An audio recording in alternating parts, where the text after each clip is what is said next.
तो दोस्तों आज की इस वीडियो का मुख्य आकर्षण तो वही खबर होगी जिसमें हम लोग ये डिस्कस करेंगे कि डीआरडीओ द्वारा न केवल इजराइल की निर्भरता समाप्त करवाई गई बल्कि उसी क्षेत्र में जिस क्षेत्र में हम लोग इजराइल के ऊपर निर्भर हुआ करते थे उस क्षेत्र में इजराइल को पछाड़कर डीआरडीओ ने भारत को इजराइल से आगे कर दिया है। वो खबर को जाने इससे पहले हम लोग हमारे सबसे करीबी मित्र यानी जापान को कांग्रेचुलेट करना चाहेंगे, क्योंकि दोस्तों भारत के बाद फाइनली जापान 5वां देश बन चुका है जिसने मून के ऊपर सफल लैंडिंग की है। जी हाँ, हम सभी लोग शायद भूल ही गए होंगे क्योंकि आज से 300 साल पहले जापान द्वारा अपना मून मिशन लॉन्च किया था। जी हाँ, जापानीज स्पेस एजेंसी जाक्सा द्वारा मून स्नाइपर भेजा गया था, जिसके तहत मून स्नाइपर ने चंद्रमा के पोलर एरियाज में लैंड करना था, वहां पर जहां पर सबसे ज्यादा अंधेरा होता है। तो अब खबरें निकल कर आ रही है कि एक्चुअली जापान के इस मून क्राफ्ट द्वारा सफल लैंडिंग कर दी गई है और इसी के साथ जापान 5वां देश बनता है। सितंबर 2022 में ये मिशन लॉन्च किया गया था और फाइनली अब जाकर ये चंद्रमा की सतह पर लैंड किया है। तो अमेरिका, रशिया, चाइना, भारत, इनके बाद जापान 5वां देश बनता है। इसी के साथ साथ मैं आपको बता दूं कि ये जो मून क्राफ्ट था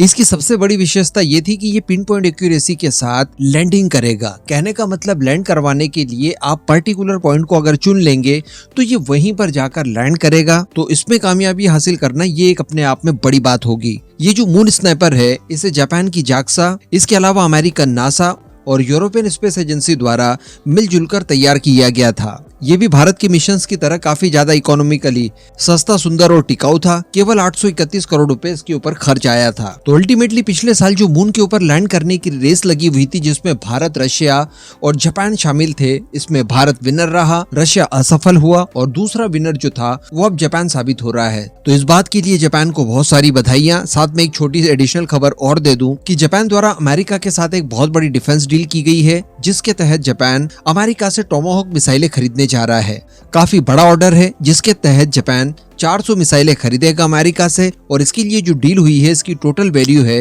$1.7 बिलियन और ये चाइना और नॉर्थ कोरिया को ध्यान में रखकर ऑर्डर प्लेस किए गए हैं। तो ये जापान के साथ साथ भारत के लिए भी एक अच्छी खबर हो सकती है। अब बात कर लीजिए डीआरडीओ वर्सेस इजराइल की। तो हम सभी जानते हैं कि इजराइल का जो बड़ा कार्ड था वो भारत को काफी ज्यादा इंप्रेसिव लगा। भारत उसका इस्तेमाल भी करता है और इसके साथ साथ उसके डेवलपमेंट में भारत भागीदार भी है, जिसकी रेंज बताई जाती है 70 किलोमीटर। लेकिन दोस्तों हम सभी जानते हैं कि इसके ऑप्शन के तौर पर जो शुद्ध रूप से स्वदेशी एयर डिफेंस सिस्टम बनाया जा रहा था वो आकाश एयर डिफेंस सिस्टम था। हालांकि जो आकाश था शुरुआती तौर पर उसकी रेंज कम थी, लेकिन बाद में इसे और फाइन करके इसके अलग अलग वेरिएंट बनाए गए और रिसेंटली हम लोगों ने आकाश एनजी का परीक्षण किया।